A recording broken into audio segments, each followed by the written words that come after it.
আজকে আমি মুরমুরের কিচেনে আসছি পাস্তা বানাতে।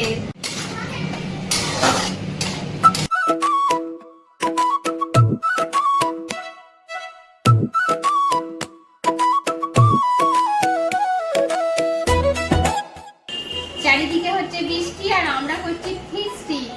আর এখানে পাস্তার ফিস্টি হচ্ছে, আর কি বলে এখনো ফুচকা বাকি আছে, ফুচকাটাও দেখাবো একটু।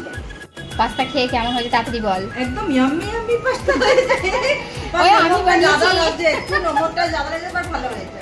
এই আমাদের এখন ফুচকা ভাজা হচ্ছে।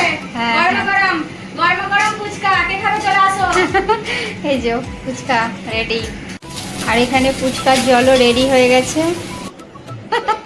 গরম ফুচকা। তুমি কি নিয়ে আসছো মা জননী? টক জল। টক জল, তেঁতুল গোলা জল। হ্যাঁ।